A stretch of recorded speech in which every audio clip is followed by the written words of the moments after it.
नमः शिवाय। ये तंत्र की जो श्रृंखला हमने प्रारंभ की है, इसमें पिछले सत्रों में हमने देखा था कि महाविद्याओं में सीधे प्रवेश नहीं करना चाहिए। महाविद्याएं, इनकी क्रियाएं जो हैं बड़ी जटिल होती हैं और इनमें भूल चूक होने से प्राण तक संकट में पड़ जाते हैं।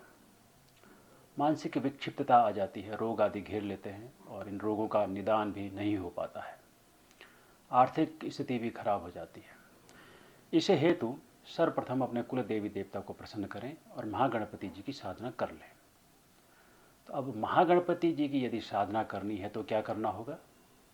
साधना मार्ग में दीक्षा के बिना कुछ नहीं हो पाता है। साधना मार्ग दीक्षा के बिना अत्यंत अगम्य है। साधना क्रम में दीक्षा का प्रथम स्थान है।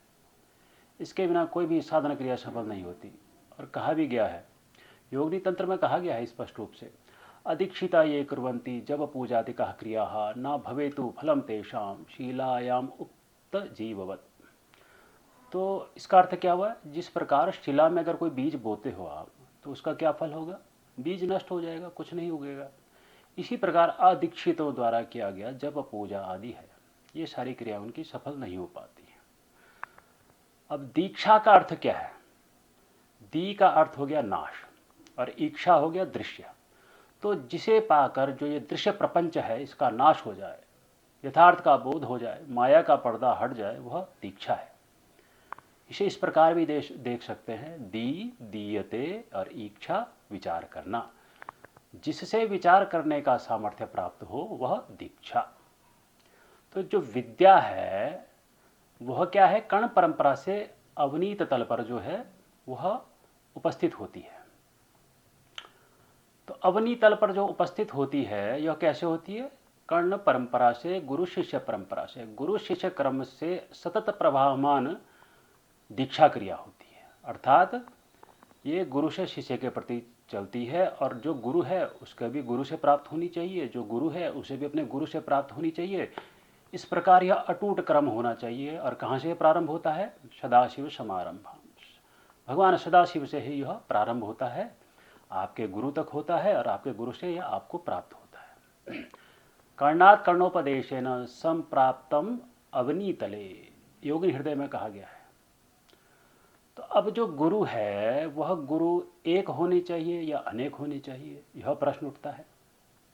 एक गुरुपासितः असंशयः, एक गुरु के ही उपासना में प्रवृत्ति और असंशय, ये दोनों ही गुण इस मार्ग के उपासकों में अपेक्षित है। गुरु के प्रति एक निष्ठ श्रद्धा बड़ी आवश्यक है। अगर एक निष्ठ न हो, शिष्य अवसर और स्वार्थ वश अनेक गुरु का आश्रय लेता है, तो ऐसे शिष्य लुब्धक कहलाते हैं और इन्हें सिद्धियां प्राप्त नहीं हो पाती। अभी एक गुरु के पास हैं, कोई पता चलता है वहाँ कुछ ये मिल रहा है, वहाँ चले जाते हैं, फिर दूसरे गुरु के पास, तीसरे गुरु के पास, तो ये लुब्धक होते हैं। यदि अन्य गुरु का किसी कारणवश आश्रय लेना भी पड़े तो वह स्वगुरु सम्मत एवं स्वकुलानुयायी ही होना चाहिए। किसी दूसरे संप्रदाय के गुरु से, विभिन्न संप्रदायों के गुरु से दीक्षा नहीं ली जाती। एक संप्रदाय पकड़िए और उसी संप्रदाय पे अपनी श्रद्धा रखिए, एक गुरु देखिए और उस गुरु पे ही अपनी निष्ठा रखिए। रुद्रायमल में कहा गया, न देयम पर शिष्येभ्यो देयम शिष्येभ्य एव च, कि पर शिष्य को जो है मंत्र नहीं देना चाहिए। योगिनी तंत्र में भी कहा गया है, न देयम पर शिष्येभ्यो नास्तिकाय कुलेश्वरी, कि पर शिष्य को मंत्र नहीं देना चाहिए। पर शिष्य से तात्पर्य क्या है? दूसरे संप्रदाय में दूसरे गुरु का जो शिष्य है उसे शिष्य नहीं बनाना चाहिए। लोग कहते हैं कि अवधूत दत्तात्रेय जी हुए हैं तो उनके 24 गुरु हुए हैं, 24 गुरुओं से उन्होंने शिक्षा ग्रहण की। देखिए, शिक्षा जो देता शिक्षक वह अनेक हो सकते हैं।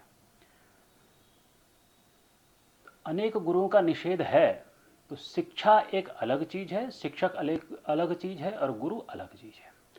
शिक्षा तो प्रत्येक व्यक्ति प्रत्येक क्षण प्रत्येक घटना से ग्रहण करता रहता है और जीवन भर चलने वाली यह सतत प्रक्रिया है, प्रवाहमान प्रक्रिया है। लेकिन जो शिक्षक है वह सभी गुरु नहीं हो सकते। गुरु तो वह है जो दीक्षा देता है, शिष्य के दोषों को रोककर उसे परमात्म तत्व, परम तत्व का बोध कराता है, वही गुरु कहलाता है। अन्य तो शिक्षाएं देते हैं, वे शिक्षक होते हैं। गकारः सिद्धितः प्रोक्तो रेफः पापस्य दाहकः, उकारः शिव इत्युक्ता स्त्रीतयात्मा गुरुः परः। आगम सार में कहा गया है, शिक्षार्थ अनेक शिक्षक हो सकते हैं, अनेक गुरु हो सकते हैं, किंतु दीक्षा का तो एक ही गुरु होना चाहिए और उसके प्रति एकाकी निष्ठा ही अपेक्षित है, क्योंकि तंत्र मार्ग में गुरु, मंत्र, इष्ट और साधक ये अभिन्न होते हैं। तो जो ऐसा गुरु प्राप्त हो जो कि संप्रदायवित हो, अटूट गुरु शिष्य परंपरा जिसकी चली आ रही हो, उस गुरु की इष्टवत उपासना की जानी चाहिए। मंत्र में, गुरु में और देवता में भेद नहीं करना चाहिए। असंशय होना चाहिए। असंशय तभी हो पाएगा जब एक गुरु में आपकी निष्ठा है। अन्य संप्रदाय के अन्य गुरु के पास जाओगे तो, क्योंकि संप्रदाय में शिक्षण में भेद होता है, जो तंत्र की क्रियाएं आदि होती हैं उसमें भेद होता है, तो अनेक प्रकार के जब आप देखोगे कि यह और वहाँ तो अंतर है, यहाँ ऐसा करने को कहा जा रहा है, उस संप्रदाय में वैसा गुरु कह रहा है कि ऐसा नहीं करना है, वैसा करना है, तो इससे क्या होगा, आपके मन में संशय उत्पन्न हो जाएगा। जैसे गीता में कहा गया, संशय आत्मा विनश्यति, संशय से क्या होता है, नाश होता है। ज्ञान की आधार भूमि को ही संशय नष्ट कर देता है, इसलिए असंशय साधना का परम आवश्यक अंग है। यह असंशय गुरु, विद्या, इष्ट तथा जो आपकी पद्धति है, साधना पद्धति, उसके प्रति होना चाहिए। जो आपके संप्रदाय में आपको साधना पद्धति प्राप्त हुई है, कोई कहता है इस प्रकार से साधना नहीं करनी चाहिए, उस संप्रदाय में हो सकता है अलग प्रकार से साधना होती हो, लेकिन इसका अर्थ यह नहीं कि दूसरे संप्रदाय में जिस प्रकार से साधना पद्धति है वो गलत हो गई।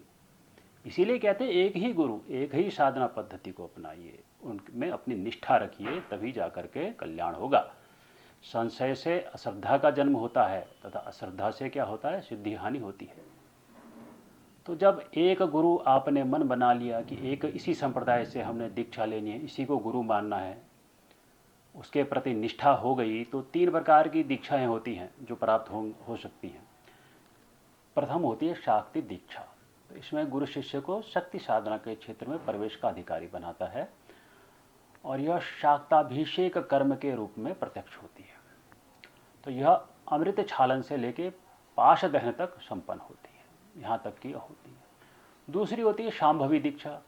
तो गुरु अपने चरण का क्या करता है, कामेश्वर कामेश्वरी की प्रतिमूर्ति के रूप में शिष्य के सिर पर स्थापित करता है। इस प्रकार से जो दीक्षा दी जाती है वह शांभवी दीक्षा कहलाती है। तीसरी होती है मांत्रिक दीक्षा। देखिए बारिश भी आ गई है। तीसरी होती है मांत्रिक दीक्षा। तो गुरु द्वारा मंत्रोच्चार पूर्वक शिष्य के कर्णकुहरों में जो मंत्र बोल करके दीक्षा दी जाती है, उपदेश दिया जाता है, वह होती है मंत्र दीक्षा। आज के सत्र में यहीं पे चर्चा पूर्ण करते हैं।